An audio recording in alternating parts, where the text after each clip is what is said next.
بلند آواز سے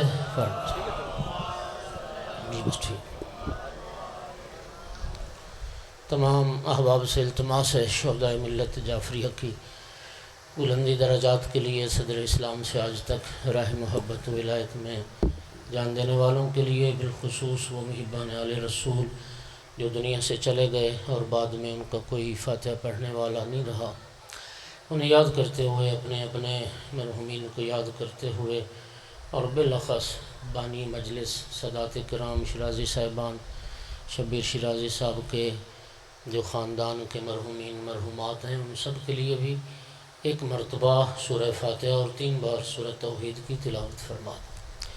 اعوذ باللہ من الشیطان الرجیم، بسم اللہ الرحمن الرحیم، الحمد للہ رب العالمین الرحمن الرحیم مالک یوم الدین، ایاک نعبد و ایاک نستعین، اہدنا الصراط المستقیم صراط الذین انعمت علیہم غیر المغضوب علیہم ولا الضالین۔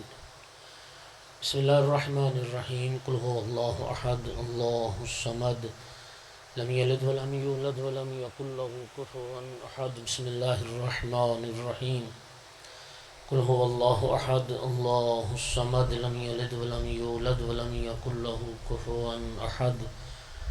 بسم اللہ الرحمن الرحیم، قل هو اللہ احد اللہ الصمد لم یلد ولم یولد ولم یکن له کفوا احد۔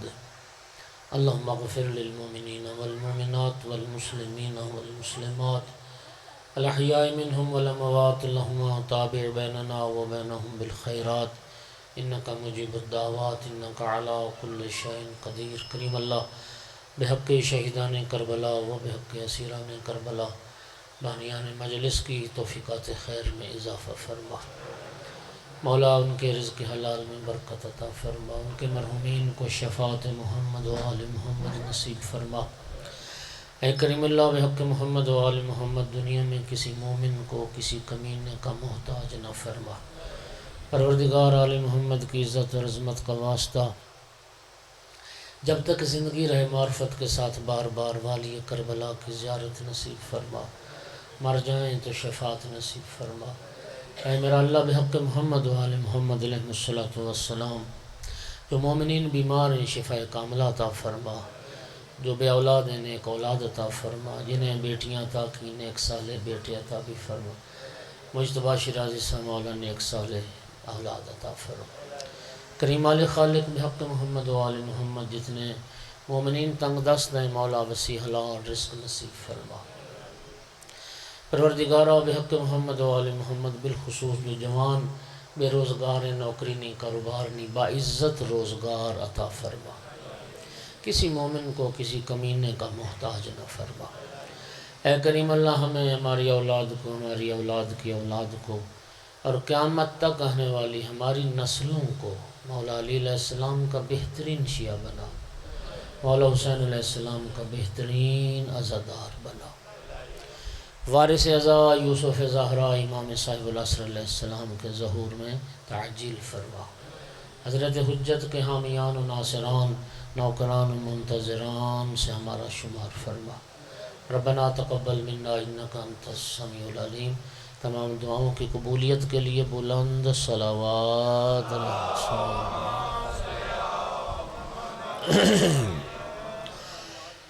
امام علیہ السلام کے ظہور میں تعجیل کے لیے بھی بلند تر صلوات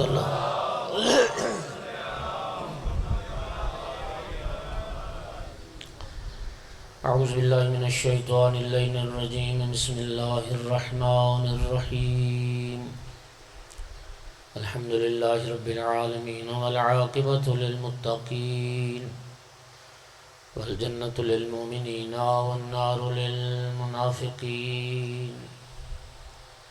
الحمد للہ الذی جعلنا من المتمسکین بولایت علی بن ابی طالب و اولادہ المعصومین۔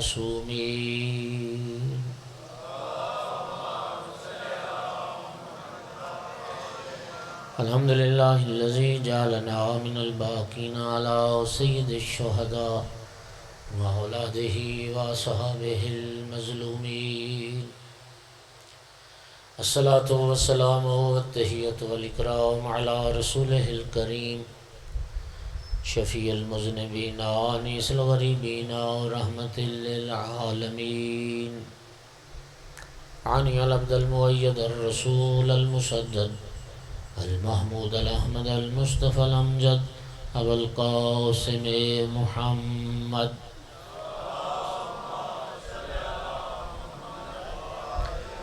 ثم الصلاة والسلام والتحیۃ والإکرام علی اہلہ الطیبین الطاہرین المعصومین المنتجبین المنتخبین المظلومین واللعنة الدائمة على أعدائهم ملعونین من یوم عداوتهم إلى قیام یوم الدین وبعد یوم الدین اما بعد فقیل للصادق علیہ السلام على ماذا بنيت أمرك يا ابن رسول اللہ فقال على أربعة أشياء صلوات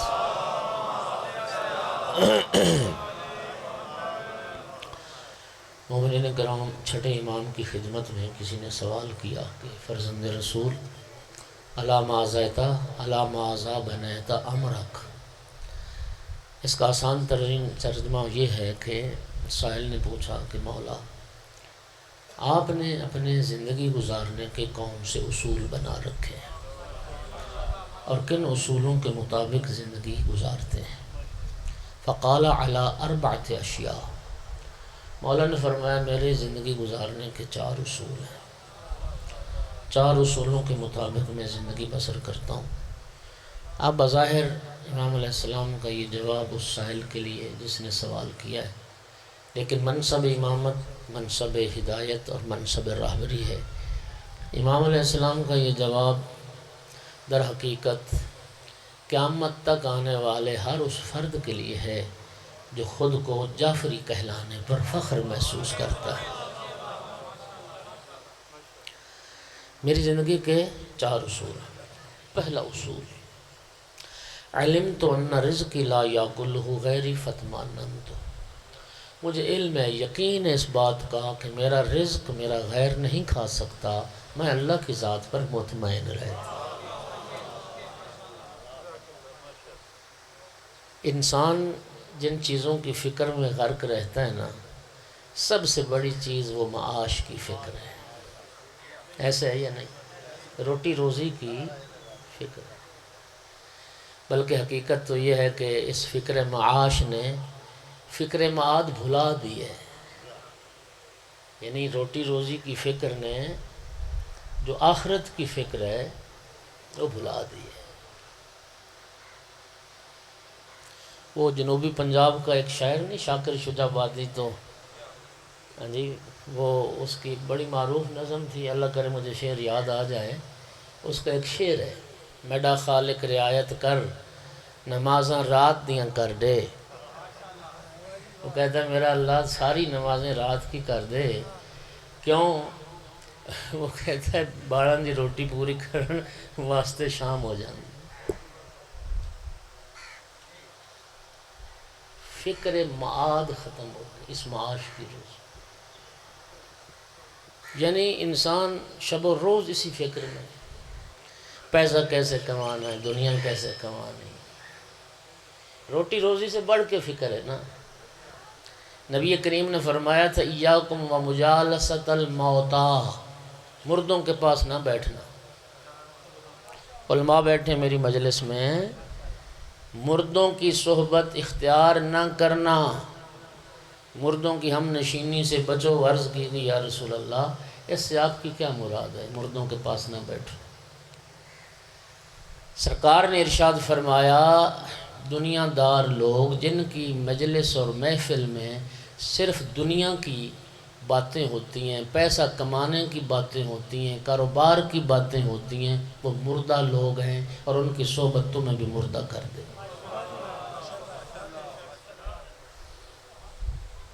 یہ مردہ ہے۔ مجالست اہل الدین شرف الدنیا والآخرہ، نبی کریم نے ارشاد فرمایا کہ دنیا اور آخرت کا جو شرف ہے وہ اہل دین کی صحبت ہے، وہ دینداروں کی صحبت ہے۔ ناراض نہ ہوئیے، میں آپ ہم سب اسی مشکل میں مبتلا ہیں۔ ہمارے نزدیک نا عزت کا معیار پیسہ ہے، عزت کا معیار اقتدار ہے، عزت کا معیار دنیا ہے۔ بولو، یہاں کوئی آ جائے نا علاقے کا لینڈ لارڈ، کوئی مطلب سیاسی عہدے والا، کوئی بہت امیر کبیر علاقے کا، ہر بندہ اپنی جگہ چھوڑے گا، ہاں جی صاحب ادھر آؤ، ادھر بیٹھو، میرے پاس بیٹھو، ہر کوئی احترام کرے گا، ہر کوئی اٹھے گا۔ بولو، یہ ہے یا نہیں کلچر؟ اگر کوئی شخص زندہ دار آ جائے گا کوئی پہلو بھی نہیں بدلے گا۔ ہم دیندار کی تعظیم نہیں کرتے، اہل دین کی عزت نہیں کرتے، ہم دنیا دار کی عزت کرتے ہیں۔ جس کے پاس جتنا پیسہ زیادہ ہے ہمارے نزدیک وہ عزت والا بھی اتنا ہی زیادہ ہے۔ قرآن کیا کہتا ہے؟ عزت کے معیار پیسہ ہے؟ قرآن کہتا ہے ان اکرمکم عند اللہ اتقاکم، رب کی نگاہ میں عزت سب سے زیادہ اس کی ہے جس کا تقوی سب سے زیادہ۔ مولا امیر المومنین علیہ السلام کی پتہ سیرت کیا تھی؟ آقا امیر المومنین علیہ السلام کی شہادت کے بعد جناب زرار مولا کے صحابی تھے، ان کا شام جانا ہوا۔ حاکم شام کو پتہ چلا کہ مولا علی کا صحابی آئے، تو حاکم شام نے جناب زرار سے یہ خواہش کی کہ صف لی علیہ، آج میرا دل چاہتا ہے تو علی کے اوصاف بیان کر اور میں تیری زبان سے علی کی تعریف سنوں۔ جناب زرار نے کہا بھی مجھے معافی دے دو تو بہتر ہے۔ حاکم شام سمجھا شاید یہ گھبرا گیا ہے کہ میں قتل نہ کروا دوں، کہا میں تمہیں جان کی امان دیتا ہوں، تمہیں کچھ نہیں کہا جائے گا، ذرا اپنے آقا مولا کے فضائل سنا۔ تو جناب زرار نے ایک خطبہ پڑھ دیا مولا کے فضائل کو حاکم شام کے سامنے۔ اس میں ایک جملہ یہ تھا، جو وصف بیان کیے مولا کی، جو فضیلتیں بیان کی، اس میں ایک جملہ یہ تھا، کانا یعظم اہل الدین، حاکم شام میرا مولا علی دینداروں کی تعظیم کرتا تھا۔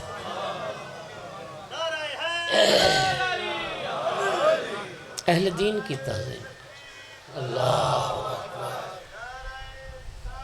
یا رسول اللہ۔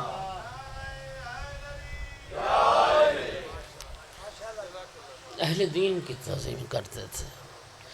رزق میرے بھائیوں، مولا امام صادق علیہ السلام فرماتے ہیں رزق مجھے یقین ہے میرا رزق میرا غیر نہیں کھا سکتا۔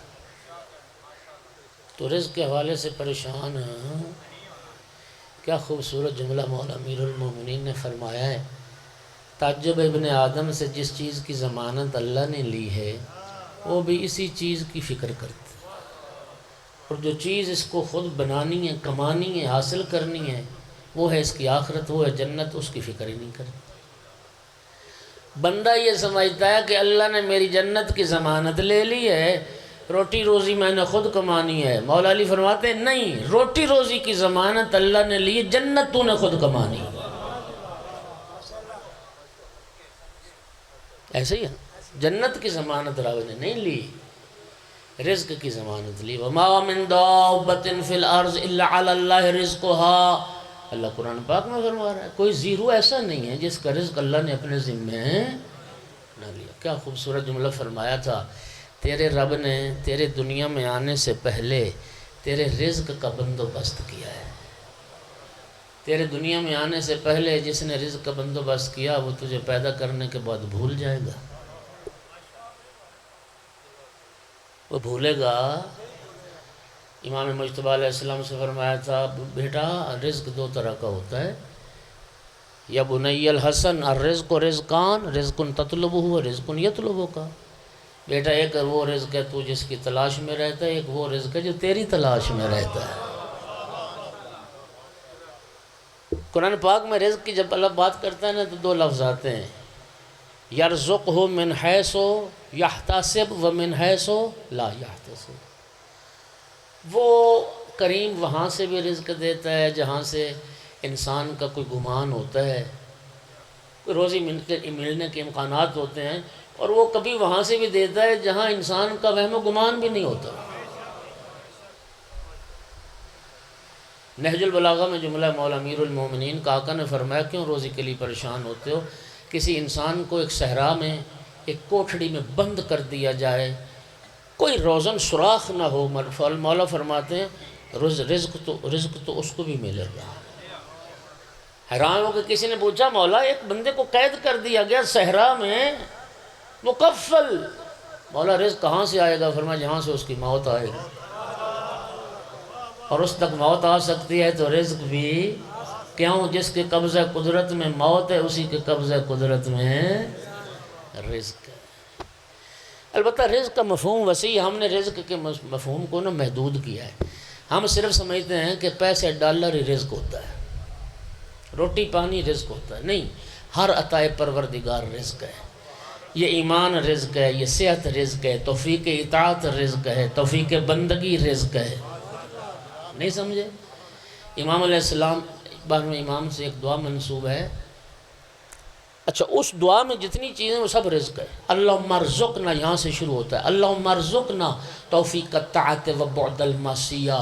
امام فرماتے ہیں اے اللہ گناہوں سے دوری کا رزق عطا کر، اطاعت کی توفیق کا رزق عطا کر۔ یہ سارا رزق ہے، یہ سارا رزق ہے۔ یہ ایک محدود ہے کہ جو روٹی روزی کی فکر ہے، وہ روٹی روزی بھی رب ضرور عطا کرتا ہے۔ ہاں البتہ یہ ہے کہ دنیا چونکہ امتحان کا گھر ہے، ہاں جی، کسی کا رزق زیادہ ہے کسی کا تھوڑا، یہ امتحان ہے۔ تھوڑے رزق والا پریشان نہ ہو کہ اللہ ناراض ہے، اور زیادہ روزی والا خوش نہ ہو کہ اللہ بڑا راضی ہے۔ اگر زیادتی رزق اللہ کی راضی ہونے کی دلیل ہے تو پھر سب سے زیادہ تو اللہ یہودیوں پر راضی، بولو، تو سب سے زیادہ تو اللہ پھر قارون پر راضی تھا اور فرعون پر راضی تھا۔ تو پیسے کی زیادتی تو اس کی رضا کی دلیل نہیں، اور پیسے کا نہ ہونا اس کے ناراض ہونے کی دلیل ہے۔ اللہ تعالیٰ کی رضا یا ناراضگی تو نتیجے سے وابستہ ہے۔ آپ ایمان سے بتائیں جس کو رب نے رزق دیا ہے اسی کے رزق میں واجبات بھی رکھیں یا نہیں؟ خمس اسی کے لیے، زکوٰۃ اسی کے لیے ہے، توجہ ہو رہی ہے حضرات؟ صلہ رحمی اسی کے لیے ہے، فقیر غریب کی خبر گیری اسی کے لیے ہے۔ اچھا شریعت کیا کہتی؟ فقیر سے اسلام کہتا ہے کہ تو اپنا ہاتھ نہ پھیلا کسی کے آگے، اور صاحب مال کو کیا کہتا ہے کہ گھر کے اطراف میں 40 گھروں تک تیرا پڑوس ہے، تو ہر گھر میں جا کے پتہ کر، کہیں کوئی بھوکا تو نہیں، کہیں کوئی بیمار تو نہیں، کہیں کوئی ضرورت مند تو نہیں۔ آج ہم کہتے ہیں آقا کا ظہور ہو، یا ہمارا حق کے امام کے ظہور کے لیے دعا کریں۔ آج امام علیہ السلام آ جائیں اور اسلامی حکومت کا نفاذ ہو جائے، خدا کی قسم امام کی حکومت میں فقیر در بدر نہیں ہوگا، امیر در بدر ہوگا۔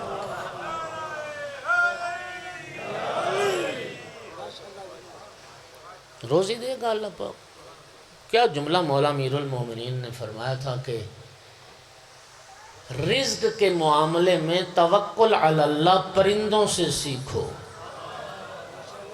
پرندوں کو کتنا توکل ہے ذات خدا پر، صبح روزی کی تلاش میں نکلتے ہیں اور شام گھروں کو واپس آتے ہیں، گھونسلوں میں آتے ہیں، اور کسی پرندے کی چونچ میں آنے والے دن کے لیے کوئی دانہ نہیں ہوتا۔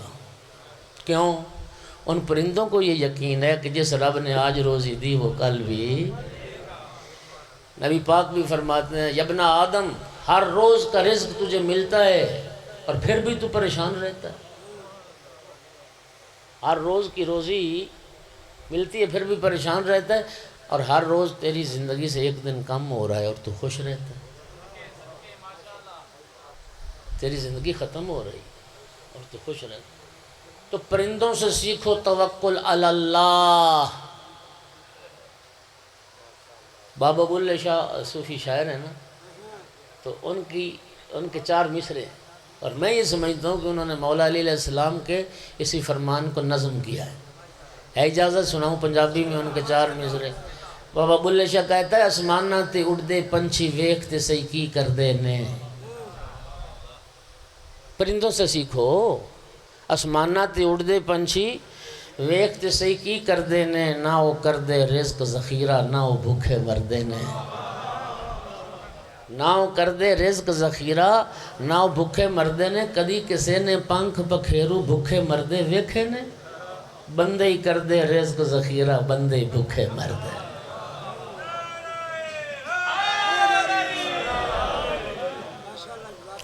رازق اللہ تعالیٰ کی ذات ہے، لیکن اللہ تعالیٰ کے رازق ہونے کا معنی کیا ہے؟ اس کے رازق ہونے کا کیا معنی ہے؟ اللہ تعالیٰ کوئی بوریاں نازل کرتا ہے، کسی گھر میں ڈالر اور کسی گھر میں پاؤنڈ بھیجتا ہے، اس کے رازق ہونے کا معنی؟ اس کے رازق ہونے کا معنی ہے خداوند عالم نے انسان کو عقل بھی دی، طاقت بھی دی، شعور بھی دیا، فہم بھی دیا، اس نے سورج بنا دیا، اس کی روشنی بنا دی، ہوائیں چلا دی، پانی پیدا کر دیا، زمین میں اگانے کی صلاحیت پیدا کر دی۔ اب رب فرماتا ہے سارے کام جو تم نہیں نہ کر سکتے تھے وہ میں نے کر دیے، اب تمہارا کام ہے کوشش کر۔ تم کیا کرو؟ ہمیں کوشش کا حکم ہے۔ توجہ فرما رہی نہیں؟ حضرت عیسیٰ علیہ السلام کی جب ولادت باسعادت ہوئی، کھجور کے خشک درخت کا قرآن کہتا ہے، اس کے نیچے جناب عیسیٰ کی ولادت ہوئی۔ اب ظاہر ہے ماں کو غذا کی ضرورت تھی، تو اللہ تعالیٰ نے اپنی قدرت کاملہ سے کھجور کے اس خشک درخت کو تر و تازہ بنا دیا، پھر اس پہ پھل لگا دیا، پھر کھجوریں پکا کے تیار کر دی، سارے مرحلے آنن فانن طے ہو۔ اب فرماتا ہے حُزِّ اِلَيْكَ بِالْجَزْعِ النَّخْلَةِ تُسَاقِطُ عَلَيْكَ رُطَبًا جَنِيًّا، مریم ایسا کرو اب تنے کو پکڑ کے ہلاؤ، تازہ کھجوریں گریں گی اور اپنی ضرورت کو پورا کرو۔ عرض کروں گا پروردگار خشک درخت اور تازہ تو نے بنایا، پھل تو نے لگایا، پکا کے تیار بھی تو نے کر دیا، اب مریم کے سامنے اتار کے پیش بھی تو کر سکتا تھا۔ ارشاد ہوگا جو کام مریم نہیں کر سکتی تھی وہ میں نے کر دیا، اب کوشش کرنا مریم کا کام۔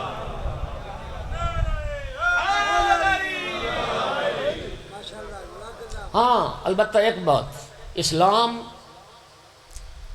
دین اسلام مسلمانوں کو، اپنے پیروکاروں کو فقیر نہیں دیکھنا چاہتا، قطعاً نہیں دیکھنا چاہتا۔ توجہ چاہوں گا میں، اسلام، میں ایک حدیث پڑھ رہا تھا، یہ دنیا میں اللہ کریم نے جتنی نعمتیں بھی خلق فرمائی ہیں یہ بندہ مومن کے لیے خلق فرمائی۔ کافر اور غیر مومن لوگ وہ تمہاری وجہ سے فیض پا رہے ہیں بھائی، اصل مومن ہے حقدار ان نعمتوں کا۔ رب نے تمہارے لیے یہ کائنات سجائی ہے، توجہ کیجئے گا۔ اور اسلام یہ نہیں چاہتا کہ مسلمان فقیر ہو۔ دو دلیلیں، ایک قرآن سے دلیل، وہ کیا ہے؟ اللہ تعالیٰ فرماتا ہے یا ایھا الذین آمنوا اقیموا الصلاۃ وآتوا الزکوٰۃ، اے ایمان والو نماز قائم کرو اور زکوٰۃ ادا کرو۔ زکوٰۃ دو، علماء بیٹھے ہیں پورے قرآن میں ایک آیت بھی آپ نہیں دکھا سکتے جہاں رب نے فرمایا زکوٰۃ لو۔ زکوٰۃ لینے کا حکم رب نے کہیں نہیں دیا، زکوٰۃ دینے کا حکم دیا ہے۔ زکوٰۃ دے گا کون؟ جو صاحب نصاب ہوگا، جو صاحب نصاب ہوگا وہ فقیر ہوتا ہے۔ یہ ہے روح اسلام۔ اسلام ہر کسی کو امیر دیکھنا چاہتا ہے، اور احادیث میں، روایات میں ائمہ علیہ السلام کی جو منقول دعائیں ہیں، آج دو وظیفے بتا رہا ہوں وسعت رزق کے، جو رزق کے حوالے سے پریشان رہتے ہو۔ مفاتی میں یہ ڈیوائن پر جو جوانوں کے موبائل میں ہے، تو اس میں نماز عشاء کی جو تاقیبات میں دعا لکھی ہوئی ہے وہ وسعت رزق کی انتہائی مؤثر دعا ہے۔ نماز عشاء کی جو تاقیبات میں دعا ہے اس کی پابندی کرو، دیکھنا کہ رب کا کرم کیسے تمہارے شامل حال ہوتا ہے۔ اور دوسرا، اگر کوئی تنگ دست ہے اور فقر مالی کا شکار ہے، سمجھتا ہے کہ میری غربت دور نہیں ہو رہی، منگل سے، آج کیا دن تھا؟ آج منگل ہی تھا، آج کا دن تو گزر گیا۔ منگل کے دن سے نماز فجر کے بعد سورہ واقعہ کی تلاوت کرے۔ یہ 14 دن کا عمل ہے۔ پہلے دن منگل سے شروع کرے گا، نماز فجر کے بعد ایک بار پڑھے گا سورہ واقعہ، دوسرے دن 2 بار، تیسرے دن 3 بار، چوتھے دن 4 بار، پانچویں دن 5 بار، 14ویں دن 14 بار، پھر دیکھنا رب کا کیسے غیب کے خزانے سے رزق عطا ہوتا ہے۔ یہ بڑا مؤثر عمل ہے وسعت رزق کا۔ توجہ ہو رہی ہے؟ ایک بار ختم کرو تو پھر شروع کر دو، دیکھنا برکات رب کی کیسے حاصل ہوتی۔ ایک صلوات پڑھ دو سارے حضرات بلند آواز، ناغہ نہیں کرنا، نماز فجر کے بعد پڑھنا ہے، طلوع آفتاب سے پہلے پہلے کوشش کرو کہ ختم ہو جائے۔ پھر صلوات پڑھو ذرا سارے حضرات، بلند آواز سے۔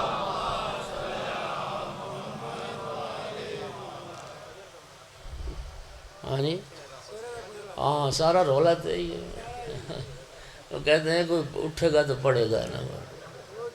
ہاں جی، ہاں جی وہی بات ہے نا، پیالہ ہی منہ دھوئے ہونا ہے تو پھر آنا کی بھئی صلوات پڑھو ذرا سارے حضرات۔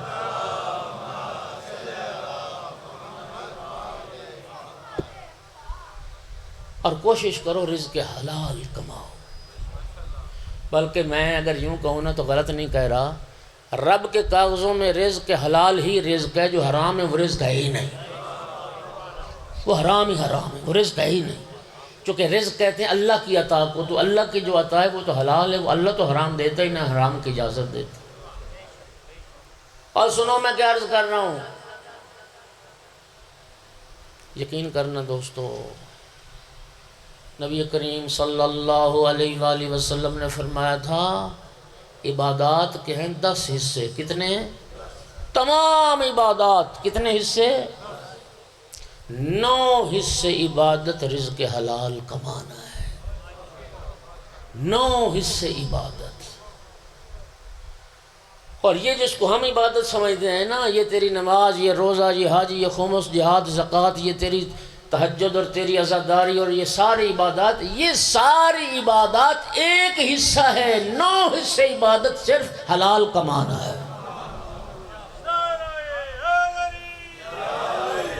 اولاد کو حلال کھلانا، اولاد کو حلال کھلانا، اسے حلال کھلانے کا صلہ جانتے ہو؟ القاد علی عیالہ کالمجاہد فی سبیل اللہ۔ اللہ کا رسول فرما رہا ہے بیوی بچوں کے لیے حلال روزی کمانے والے کا وہی اجر ہے جو راہ خدا میں مجاہد فی سبیل اللہ کا اجر، جو خدا کی راہ میں جہاد کر رہا ہے نا، جو اجر اس مجاہد کا ہے وہ اہل و عیال کے لیے حلال کمانے اور حلال کھلانے والے کا اجر ہے۔ 9 حصے عبادت رزق حلال کمانا۔ اور مولا علی کا جو شیعہ ہوتا ہے نا، وہ حرام خور ہوتا ہی نہیں ہے۔ مولا علی کا شیعہ، امام محمد باقر علیہ السلام کا ارشاد ہے انما شیعۃ علی ابن ابی طالب من عف بطنہ، علی کا شیعہ ہوتا ہی وہ ہے جس کا شکم پاک ہو، حرام اپنے شکم میں داخل نہ کرے۔ حرام خور کا کیا تعلق شیعت سے؟ اور آج لوگ خدا کا خوف نہیں ہے، حرام کماتے ہوئے حرام کھاتے ہوئے۔ کوئی ایک سرکاری ادارہ تو بتاؤ جہاں بغیر رشوت کے کام ہوتا ہو، بولو۔ تمہارا جائز کام بھی رشوت کے بغیر نہیں ہوتا، تو رشوت لینا حلال ہے، جائز ہے؟ یہ حدیث سب کو یاد ہے کہ رشوت لینے والا بھی جہنمی اور رشوت دینے والا بھی، اور دھڑلے سے لے رہے ہیں لوگ جی، جہاں لیتے ہیں وہاں بھی لکھی ہوئی ناجائز منافع خوری، 2 نمبری، پیسے 1 نمبر چیز کے اور دینی 2 نمبر۔ اب تو پتہ نہیں 2 نمبر سے آگے کتنے نمبر۔ کیا ہمارے ملک میں اسلام اسلام اسلام، اور معاف کیجیے گا مجھے، یہ آپ کو کبھی اتفاق ہوا ہے کہ یہ موٹر وے پہ ریسٹ ایریے پہ نماز پڑھنے کا، وہاں واش روم میں جو جوتے رکھے ہوئے ہیں نا، آگے سے انہوں نے کاٹ کے رکھے ہوئے ہیں، جوتے کاٹ کے رکھے ہوئے ہیں، جوتے کیوں؟ وہاں سے بھی جوتے اٹھا کے لے جاتے ہیں۔ کل میں پڑھ رہا تھا فیس بک پہ، ایک آئی تھی ازبکستان میں غالباً یا کسی اور ملک میں، ایک جماعت کی، تبلیغی جماعت کی، بیرون ملک بھی جاتے ہیں نا تبلیغی کرنے، تو تبلیغی جماعت گئی وہاں تبلیغ کرنے، تو مسجد میں جو ہے تو ہر کسی نے اپنا جوتا اٹھا کے ساتھ مسجد میں رکھا، تو وہاں کا جو متولی تھا وہ حیران ہو گیا، اس نے کہا یہ کیا کیا تم نے، اپنے ساتھ جوتے اندر لے آئے ہو؟ وہ جی کہا اس لیے لے آئیں کہ کہیں جوتے چرا نہ لیں۔ اس نے کہا ہمارے ملک میں کبھی مسجد سے کوئی جوتا نہیں چراتا، جاؤ اپنے ملک میں تبلیغ کرو۔ یہاں تو ایمانداری ہے، یہاں تو دیانتداری، یہاں تو کوئی مسجد سے کوئی چیز نہیں چراتا اور کوئی چوری نہیں کرتا۔ وہاں جا کے کرو تبلیغ جہاں یہ چوری ہے اور جہاں یہ بیماری ہے اور جہاں یہ برائی پائی جاتی ہے۔ او بھائیو، رزق حلال کماؤ۔ ہمارا اسلام صرف اتنا ہے، دیکھیے ذرا، دھوکے کی کمائی، نجائز منافع خوری، آج جوان آپ سارے جانتے ہو، یہ کتنے مطلب وہ فیس بک پہ اور شیئر کرتے رہتے ہیں، کس قدر دھوکہ، لوٹ مار، فراڈ، ایسے انہوں نے لوٹنے کے راہ نکالے ہیں۔ آپ گھر میں بیٹھے ہیں اور آپ کے اکاؤنٹ سے پیسہ نکل جاتا۔ یہ ہوا یا نہیں ہوا؟ آپ کا اکاؤنٹ خالی ہو، اس قدر حرام کھا رہے ہیں، حرام۔ اور یقین فرمائیے، اے اللہ میں کیا کروں،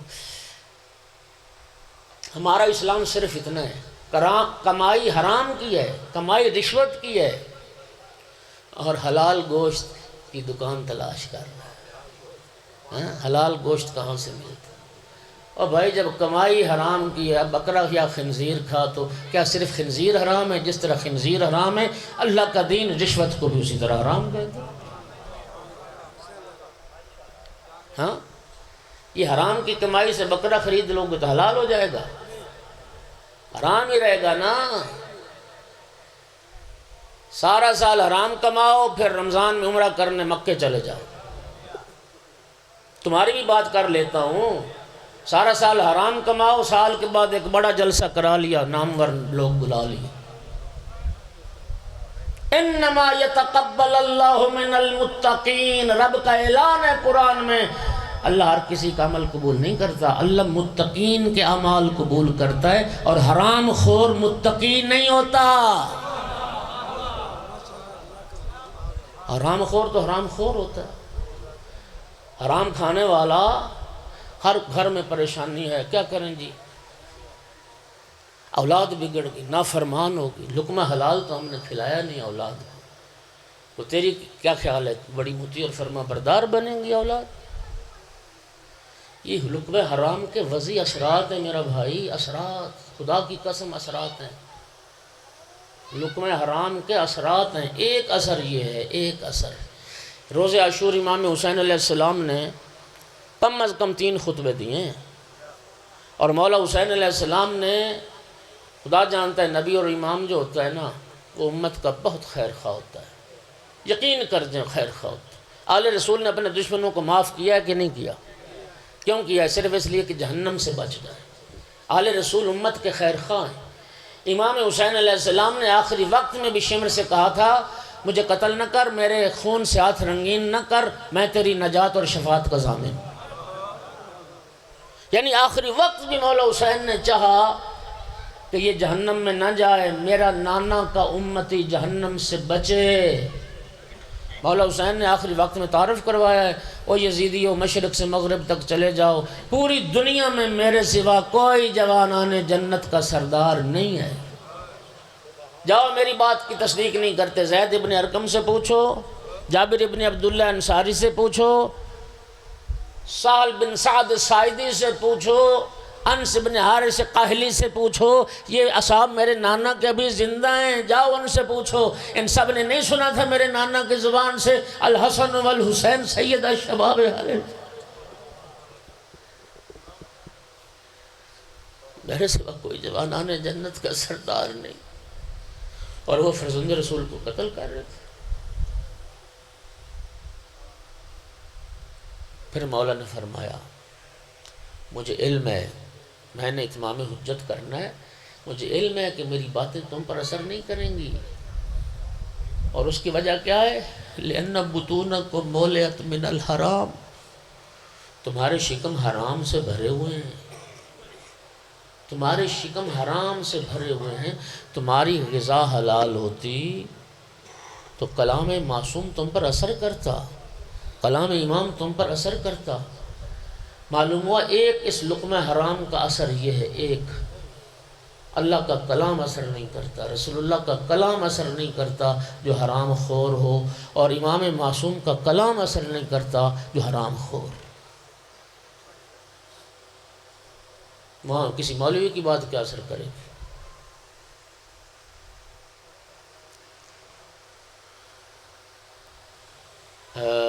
ایک صلوات پڑھو سارے۔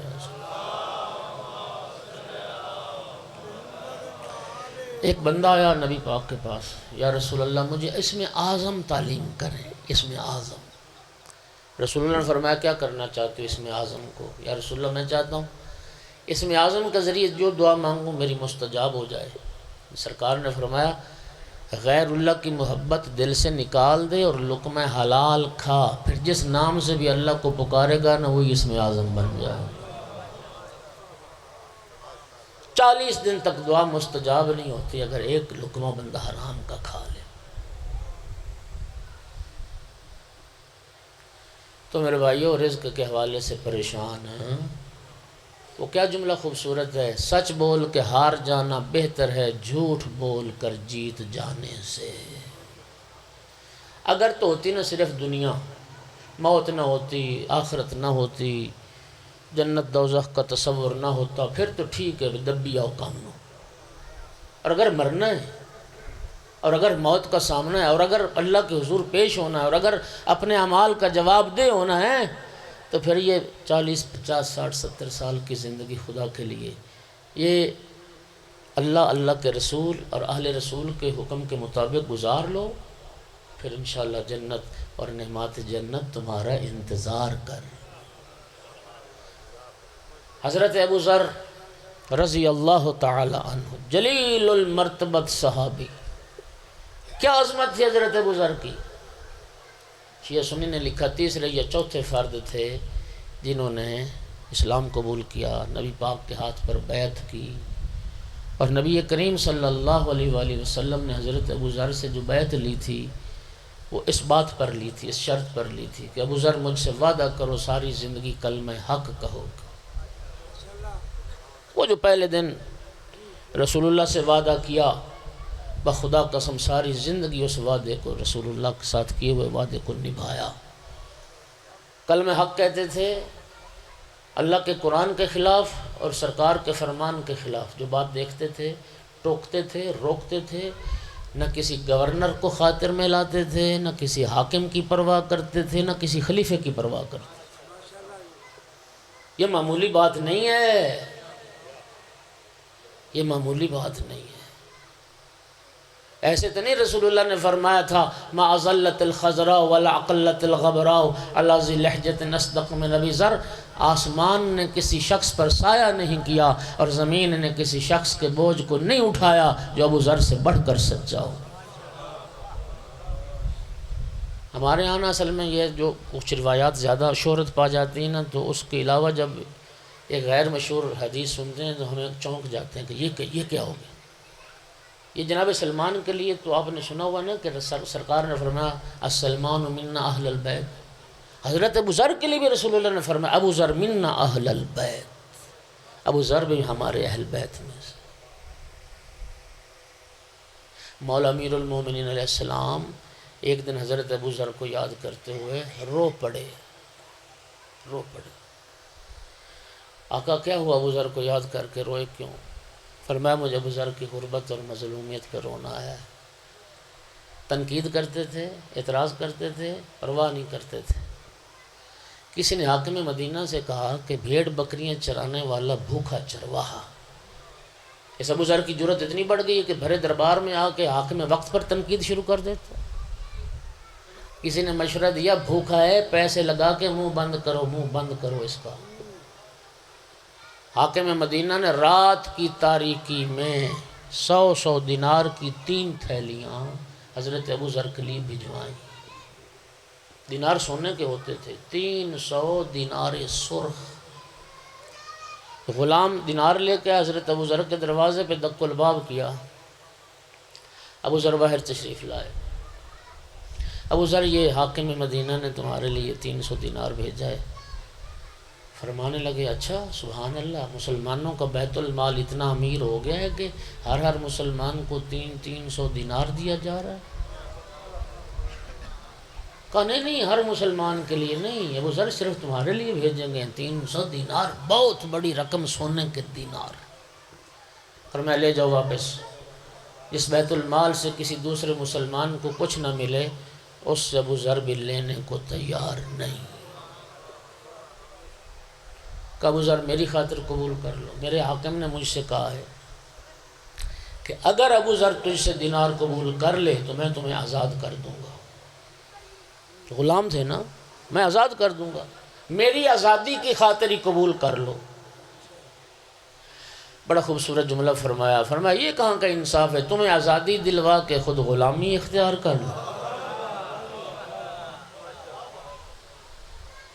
جب ابو ذر نے قبول نہ کیے، وہ کہتے ہیں نا منت اور ترلا، اصرار کیا خدا کے لیے لے لو مجھ سے، یہ قبول کر لو، اصرار فرمایا لے جاؤ۔ تم کیا سمجھتے ہو، تم کیا سمجھتے ہو کہ ابو ذر کو یہ علم نہیں ہے کہ یہ دینار مجھے کیوں دیے جا رہے ہیں؟ میں نہیں جانتا کہ یہ دینار مجھے کیوں دیے جا رہے ہیں۔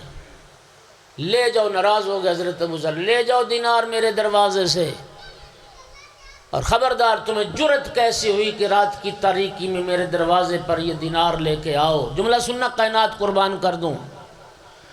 حضرت ابو ذر نے فرمایا دو جہت سے تم نے میری توہین کی ہے۔ توجہ میری طرف رہے، میرے دروازے پر تم دینار لائے ہو، تم نے دو حیثیتوں سے میری اہانت کی ہے۔ پہلی توہین میری تم نے یہ کی کہ تم نے یہ کیسے سمجھ لیا کہ میں علی بیچ دوں گا، تم نے مجھے علی فروش سمجھا ہے۔ تم نے کہاں سے سمجھ لیا کہ میں علی بیچ دوں گا؟ اور دوسری توہین تم نے یہ میری کی کہ تم نے میرے آقا اور مولا کی قیمت صرف 300 دینار لگائی۔ خدا کی قسم کائنات اکٹھی کر کے ابو ذر کے قدموں میں ڈال دو، میں 1 انچ راہ ولایت علی سے پیچھے ہٹنے کے لیے تیار نہیں ہوں۔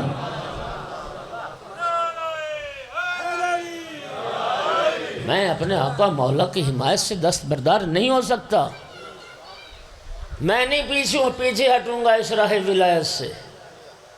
آقا روئے کیوں؟ ابو ذر کو یاد کر کے یہ جملہ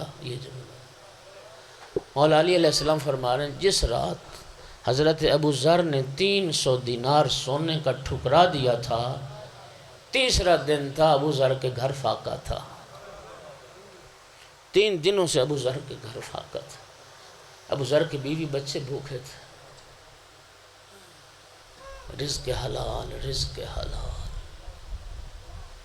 سامعین گرامی، دنیا گزر جائے گی، فقیر کی بھی گزر جائے گی، ابو ذر کی بھی گزر گئی، لیکن شیعہ علی بننا ہے تو پھر لقمہ حرام اپنے منہ کے قریب نہ لانا، کسی کا حق نہ کھانا، کسی کے حق پہ ڈاکہ نہ ڈالنا، کسی کمزور کے حق پہ دست درازی نہ کرنا۔ تم علی والے ہو۔ صلوات پڑھ دو سارے بلند آواز سے۔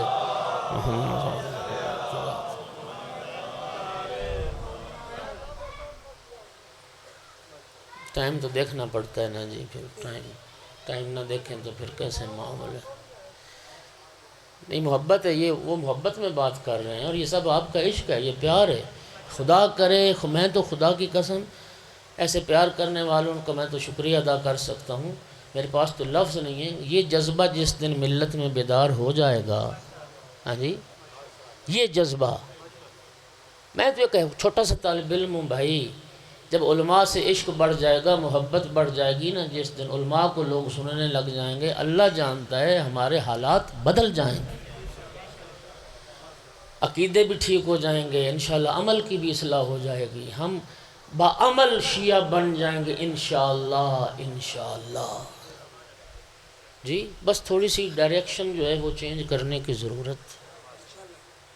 بندہ کتنا پڑھ سکتا ہے؟ گھنٹہ پڑھ لوں گا زیادہ سے زیادہ، اور کتنا پڑھنا، لیکن جذبہ ضروری ہے، انقلاب چاہیے، تبدیل چاہیے، فکر میں سوچ۔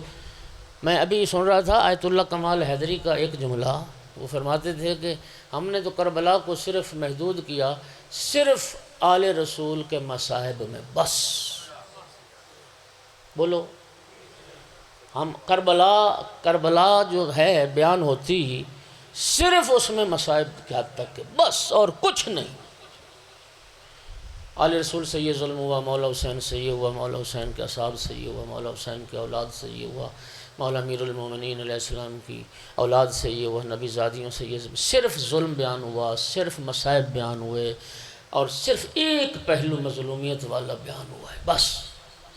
مقصد کیا تھا بیان کبھی نہیں ہوا، غرض کیا تھی بیان کبھی نہیں ہوا، مولا حسین چاہتے کیا تھے یہ کبھی بیان نہیں ہوا۔ کیا مولا حسین یہ چاہتے تھے مجھ پہ روتے ہی رہنا؟ یہ چاہتے تھے مولا حسین روتے رہنا؟ تو وہ جو مقصد ہے امام حسین علیہ السلام کی اس عظیم الشان قربانی کا، وہ مقصد وہ کب بیان ہوگا؟ کب ہم اس مقصد پر عمل کریں گے؟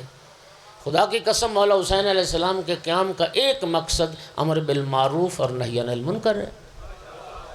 یہ مولا حسین کا جملہ ہے بھائی، ہم کرتے ہیں سروں کو پسند، مولا حسین فرماتے ہیں اللہم انی احب المعروف وانکر المنکر، میرا اللہ تو گواہ ہے حسین معروف سے محبت کرتا ہے اور منکر سے نفرت کرتا ہے۔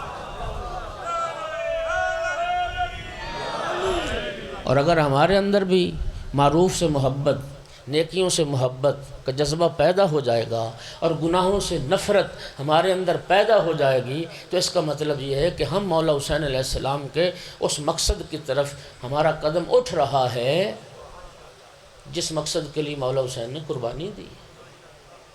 مولا حسین علیہ السلام کی شہادت کا ایک مقصد، جب مولا حسین پہنچے ہیں نا کربلا میں، تو وہاں چند خطوط لکھے ہیں۔ ایک اہل بصرہ کو بھی مولا حسین علیہ السلام نے خط لکھا ہے، اور اس خط میں مولا نے بصرہ والوں کو دعوت دی، اور اس خط میں یہ لفظ ہیں، اے بصرہ والو، کیا تم دیکھ نہیں رہے ہو الا وان السنۃ قد امیتت والبدعۃ قد احییت۔ بصرہ والو تم دیکھ نہیں رہے ہو کہ میرے نانا کی سنتوں کو ختم کیا جا رہا ہے، پیغمبر اکرم کی سیرت کو، رسول اللہ کی سنت کو برباد کیا جا رہا ہے اور بدعتوں کو زندہ کیا جا رہا ہے۔ میں حسین کربلا میں آؤ میرا ساتھ دو، میں نانا کی سنتوں کو زندہ کروں، آؤ میں بدعتوں کے خلاف قیام کروں۔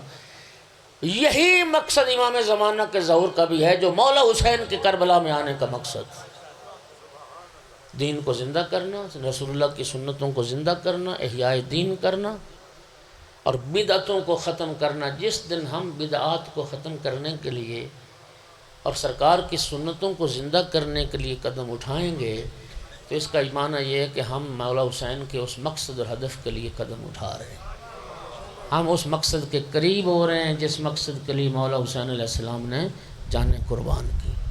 خدا ہمیں اس مقصد کو سمجھنے کی توفیق عطا فرمائے۔ ایک صلوات پڑھ دو ذرا سارے حضرات بلند آواز۔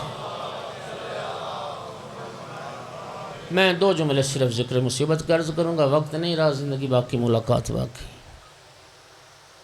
اللہ کے دین کی نصرت اور نانا کی شریعت کی حفاظت کے لیے بہن بھائی نے اکٹھا سفر شروع کیا تھا 28 رجب کو۔ وہ سفر جو 28 رجب کو شروع ہوا بہن بھائی کا، عصر عاشور کربلا میں پہنچ کر بھائی کا سفر ختم ہو گیا، علی کی بیٹی کا سفر جاری رہا۔ عزادار و دن چڑھا 11 محرم کا، عمر بن سعد ملعون کچھ رسیاں لے کے آیا، کہتا تھا حسین کے اہل بیت تم ہمارے قیدی ہو، تمہارے ہاتھوں میں رسن پہنائے جائیں گے۔ میری آقا زادی نے فرمایا سود اللہ وجہک یا ابن سعد، ابن سعد اللہ تیرے چہرے کو سیاہ کرے، انا ودائع رسول اللہ، ہم تو رسول کی مانتے ہیں، خبردار ہمارے قریب نہ آنا، ہم خود بن جائیں گے قیدی۔ خدا جانے کیسے ذریت رسول کے ہاتھوں میں رسن پہنائے گئے، کیسے بیویوں بچوں کو قیدی بنایا گیا، اور جب بنا لیا گیا نا قیدی، اب نبی زادیوں کی سواری کے لیے بے پالان اونٹ لائق۔ مومنین میرے لیے بھی پڑھ لینا آسان ہے، بے پلان اونٹ آپ کے لیے سن لینا آسان ہے، اس لیے کہ نہ میری بہن بیٹی کبھی بے پلان اونٹ پہ سوار ہوئی، نہ تیری بہن بیٹی کبھی بے پلان اونٹ پہ سوار ہوئی۔ بدترین ہے سواری اونٹ کی جس پہ پلان و محمل نہ ہو۔ حضرت ابو ذر صحابی رسول سے مرد تھے، حاکم شام نے بے پالان اونٹ پہ سوار کر کے حضرت ابو ذر کو شام سے مدینے بھیجا تھا، تاریخ کہتی جب ابو ذر مدینے پہنچے تھے رانوں سے گوشت غائب تھا، ابو ذر کی ٹانگوں سے خون بہہ رہا تھا۔ انسان تصور کرتا ہے تو دل تڑپتا ہے، کجا علی و بطول کی نفیس بیٹیاں اور کجا بے پناہ اونٹوں کی سر۔ میری آقا زادی نے جناب فضہ نے سب بیویوں بچوں کو سوار کرنا شروع کیا۔ عزادار و آخر میں رہ گئیں 2 بیویاں۔ جناب فضہ عرض کرتی آقا زادی آئیے میں آپ کو سوار کراتی ہوں۔ میری آقا زادی نے فرمایا اماں فضہ تمہیں میری ماں زہرا کے حق کا واسطہ، آج تو سوار نہ کر، آج میں تمہیں سوار کراتی ہوں۔